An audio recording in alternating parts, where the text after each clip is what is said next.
చదవండి 21 అధ్యాయం సామెతల గ్రంథం 21:3 నీతి న్యాయములను అనుసరించి నడుచుకొనుట బలులను అర్పించుట కంటే యెహోవాకు ఇష్టం.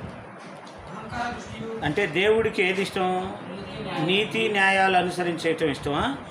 నీతి న్యాయాలను జరిగించకుండా తప్పుడు జీవితం జీవిస్తా, నీతిని పక్కన పెట్టి న్యాయాన్ని పక్కన పెట్టి ఎందుకు చేస్తున్నారు అంటే పుణ్యం కోసం అంటారు.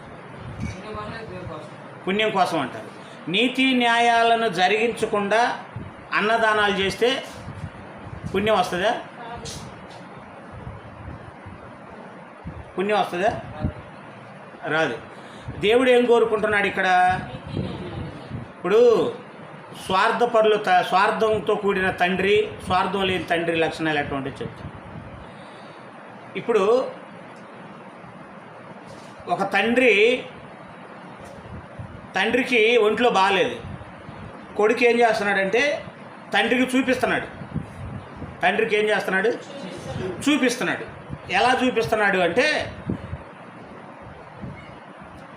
ఇల్లు తాకట్టు పెట్టుకున్నారు. ఒకరు ఇల్లు తాకట్టు పెట్టుకుంటే దానికి 10 రూపాయలు వడ్డీ వేసి వాళ్ళు కట్టపోయేసరికి ఆ ఇంటిని ఆక్రమించుకొని ఆ ఇల్లు అమ్మాడు. అమ్మి వచ్చిన డబ్బుతో ఏం చేస్తున్నాడు? తండ్రికి చూపిస్తున్నాడు. లోక సంబంధమైన తండ్రి అయితే దాన్ని ఏం చెప్పుకుంటాడు? ప్రేమ అని చెప్పుకుంటాడు. ఏమని చెప్పుకుంటాడు? నా కొడుకు నన్ను పొలంలో పెట్టి చూసుకుంటున్నాడు అని చెబుతాడు వీధిలో వాళ్ళకి. వీధిలో వాళ్ళు ఏమనుకుంటారు? అబ్బా ఇంత మంచోడా ఈయన కొడుకు అంటారు. మీకు అర్థమైందా? అబ్బా ఇంత మంచోడా ఈయన కొడుకు. ఎంత ఖర్చు అని తెలుసా? ఇల్లు 15 లక్షలకు అమ్మాడు, వాళ్ళ నాన్నకి 3 లక్షలు ఖర్చు పెట్టి చూపించాడు. వీధిలో వాళ్ళందరూ ఏమనుకుంటున్నారు? అబ్బా చాలా మంచోడు, వాళ్ళ నాన్నకి 3 లక్షలు ఖర్చు పెట్టి చూపిస్తున్నాడు అని. తండ్రి ఏం చెప్పుకుంటాడు? నా కొడుకు నన్ను బాగా చూసుకుంటున్నాడు అని చెప్తాడు.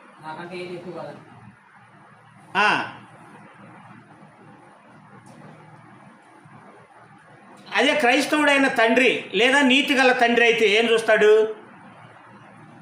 నువ్వు అక్రమంగా ఒక ఇంటిని స్వాధీనం చేసుకొని ఆ ఇంట్లో ఉన్న వాళ్ళని బ్రతుకుని రోడ్డును పెట్టి రోడ్డు పాలు చేసి ఆ ఇంటిని ఆక్రమించుకున్న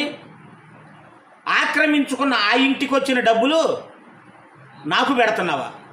ఎట్టా కనపడుతున్నాను రా నీ కళ్ళకి? నేను నీ కళ్ళకి ఎట్టా కనపడుతున్నా? నీకు ఎంత ధైర్యం ఉంటే పాపపు సొమ్ముతో నాకు చూపిస్తావా? నువ్వు కష్టపడిన సొమ్ము అది, అక్రమంగా ఆర్జించిన సొమ్మ. మరి అక్రమంగా ఆర్జించిన సొమ్ము కాబట్టి నాకు పెడుతున్నావా? లేదా నేను తండ్రిని కాబట్టి నీ కష్టంతో నాకు చూపిస్తున్నావా?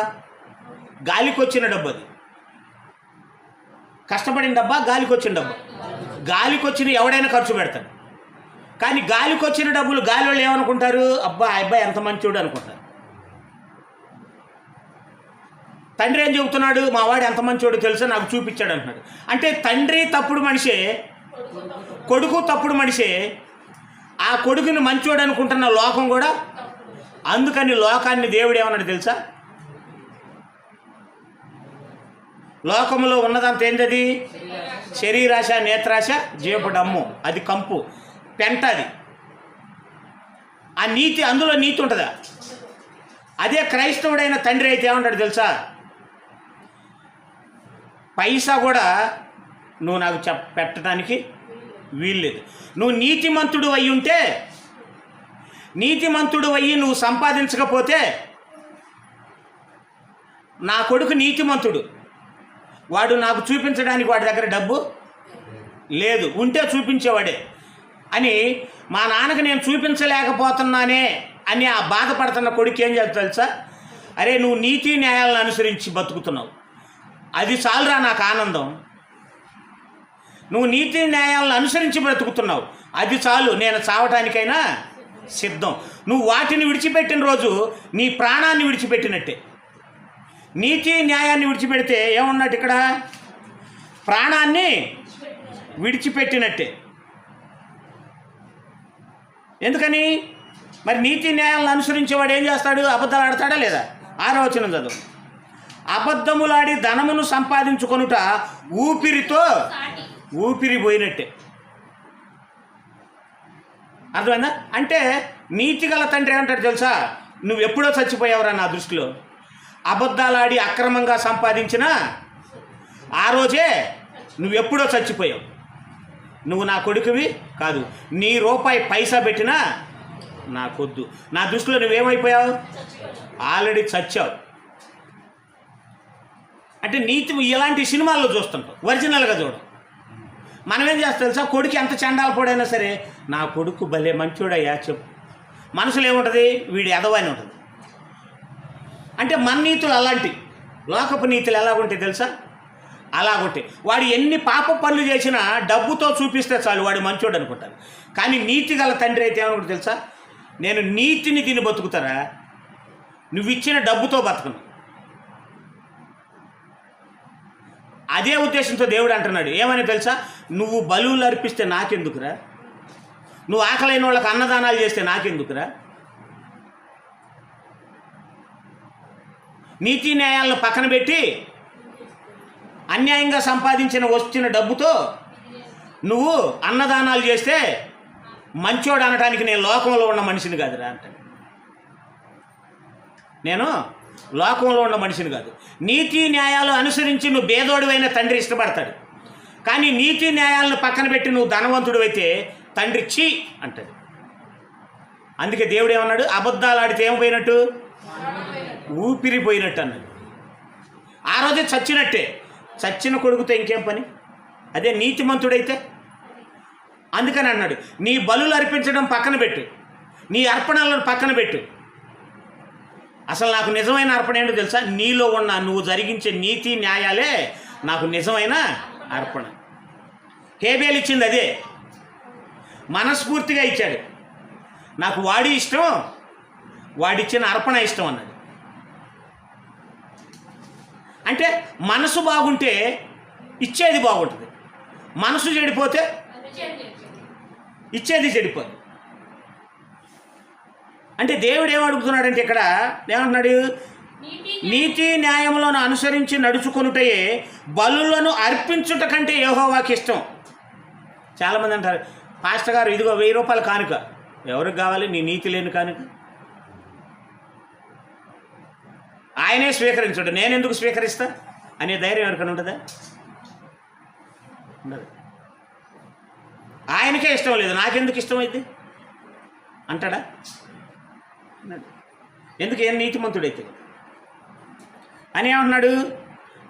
బలు అర్పించుట కంటే యెహోవాకి ఇష్టం అహంకార దృష్టియు గర్వ హృదయమును భక్తిహీనుల క్షేమమును పాపయుక్తములు శ్రద్ధ గలవారి యోచనలు లాభకరములు. శ్రద్ధ గలవాడి నీకేదైనా ఆలోచనలు చెబితే అది నీకు లాభం. దేవుడంటే శ్రద్ధ కలిగి ఎవరైతే నీకు యోచనలు చెబుతున్నారో అది ఎదుటి వాళ్ళకి లాభం అంట. శ్రద్ధ లేని యోచనలు, కొంతమంది శ్రద్ధ ఉండదు, నీతి సూక్తులు చెబుతూ ఉంటారు. కానీ దేవుడంటే శ్రద్ధ గలవారి యోచనలు ఎవరికి ఎదుటి వాళ్ళకి ఏమవుతాయంట? లాభకరములు. తాలిమి లేక పని చేయవానికి నష్టమే. తాలిమి అంటే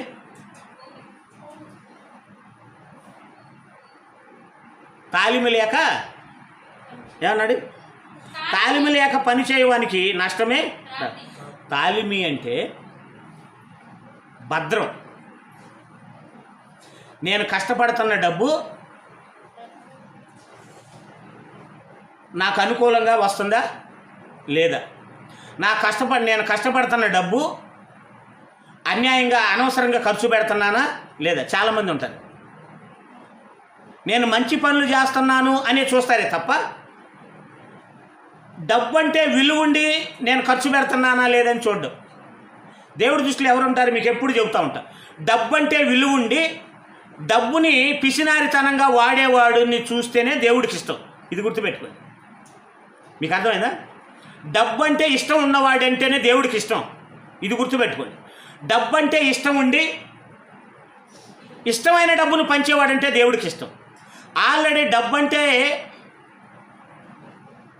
అరలు నిర్లక్ష్యం చేసి కొంతమందికి డబ్బు అంటే నేను బాబుకి ఎప్పుడు చెబుతూ ఉంటాను, డబ్బు దగ్గర జాగ్రత్తగా ఉండు బాబు. ఎందుకని? డబ్బు అంటే నీకు ప్రేమ ఉండి నువ్వు ఖర్చు పెట్టిందే దేవుడికి ఇష్టమైంది. నీకు డబ్బు అంటే లెక్క లేకుండా ఖర్చు పెడుతున్నావు అంటే దాని విలువ తెలియకుండా నువ్వు ఖర్చు పెడుతున్నావు. విలువ తెలిసి ఖర్చు పెట్టేవాడు దేవుడి మనసులో ఉంటాడు, విలువ తెలియకుండా ఖర్చు పెట్టేవాడు దేవుడి మనసులో ఉండడు. కానీ అతను అనుకుంటాడు నేను దేవుడి సేవ చేస్తున్నాను అని. నువ్వు దేవుడి సేవ చేయట్లా. ఎందుకని? ఇట్టాగర్థం. మీకు ఇంకో కోణంలో చెప్తాను. ఇప్పుడు నాకు సినిమాలు చూసే పిచ్చింది. సినిమాలు చూసే పిచ్చుండి సినిమాలు వదులుకుంటే గొప్ప. నాకు చిన్నప్పటి నుంచి సినిమాలు చూసి అలవాట్లేదు. అయ్యా నేను సినిమాను మానుకున్నా తెలుసా అంటే దేవుడు ఏమంటాడు? ఆపురా నటన అంటాడు. అలవాటు ఉండి మానుకుంటే గొప్ప, అలవాటు లేకుండా మానుకుంటే ఏం గొప్ప? అలాగే డబ్బు అంటే విలువ ఉండి డబ్బుని రూపాయి లెక్క చూసుకుంటా దీనికి అవసరమా అవసరం లేదా అని డబ్బుని ఆదా చేసి ఖర్చు పెట్టేవాడు ఖర్చు పెట్టిన అదే దేవుడు లెక్క చూస్తాడు. మీకు అర్థమైందా? అదే దేవుడు చూస్తాడు. మీరు గుర్తుపెట్టుకోవాలి. కొంతమంది డబ్బు అంటే లెక్క ఉండదు. ఎక్కడ ఆడ 200 పడేస్తారు, ఆడ 300 పడేస్తారు, ఇంకో చోట 100 వేస్తారు. మీరే అన్నారు కానుకొస్తే లెక్క పెడతా ఉంటే మీరే నవ్వుకున్నారు నన్ను చూసి. ఏమని? నువ్వు పెట్టిందేమో ఈ ఆదివారం విశ్వాసులకి ఇచ్చిందేమో 1500, నీకు వచ్చిందేమో 300, కానీ ఎంత శ్రద్ధగా లెక్కేసుకుంటున్నావు అని నవ్వారు. మీరే నవ్వుకున్నారు. నేను లెక్కేసుకుంటుంది ఎంత ఎక్కువ ఇచ్చారనేది కాదు, వాళ్ళ మనసు దేవుడికి ఎంత ఇవ్వాలనేది వాళ్ళకు ఉందా అనేది లెక్కేసుకుంటున్నా. మీకు అర్థమైందా? అంటే ఇచ్చిన డబ్బులు అయ్యో 1500 పోతే నాకు కనీసం 2000 వస్తే బాగుండన్న ఉద్దేశంతో కాదు నేను లెక్కేసుకుంది. వాళ్ళు దేవుడి మీద చూపించిన ప్రేమకున్న విలువ ఎంత అనేది చూస్తున్నా. నేను ఇచ్చింది మర్చిపోయా, కానీ వాళ్ళు ఇచ్చింది గుర్తుపెట్టుకుంటున్నా. అంటే కానుక ఎంత వచ్చిందని లెక్క పెట్టుకోలేదు అంటే అర్థం ఏంటి? శ్రద్ధ లేదని అర్థం. అందుకని మీరు ఇక్కడి నుంచి ఏం చేస్తారు తెలుసా? సినిమాలు చూడనవాడు సినిమాలు చూస్తున్నాడు అనకూడదు. డబ్బు అంటే విలువ లేనోడు నేను డబ్బులు లెక్క చేయని తెలుసా అనకూడదు. ఎందుకని? ఆల్రెడీ నీ బుద్ధి అది. చిన్నప్పటి నుంచి నువ్వు డబ్బులు లెక్క చేయని బుద్ధి నీది. కానీ ఎక్కువ చెప్పుకోబాకు. కొంతమంది లేని దాన్ని గొప్పగా చెప్పుకుంటారు. అందుకని మరి ఏం చేయాలి? నీకు డబ్బు అంటే పిసినితనం ఉండి దేవుడి విషయంలో లెక్క చేయకుండా ఖర్చు పెట్టేవాడు అయితేనే దేవుడి లెక్కలో ఉంటావు. డబ్బు అంటే ఫస్ట్ నుంచి లెక్క చేయని స్థితి నీకుండి నేను దేవుడి కోసం ఇంత ఖర్చు పెడతాను అన్నావు అనుకో, దేవుడు కనీసం గుర్తు కూడా చేసుకో. ఎందుకని? నీ బుద్ధి ఫస్ట్ నుంచే డబ్బు అంటే లెక్కలేని బుద్ధి. లెక్కలేనివాడు ఎంతైనా ఖర్చు పెడతాడు, కానీ విలువ ఉన్నవాడు లెక్క చూసి ఖర్చు పెడతాడు. ఏం చేస్తాడు? లెక్క చూసి ఖర్చు పెడతాడు.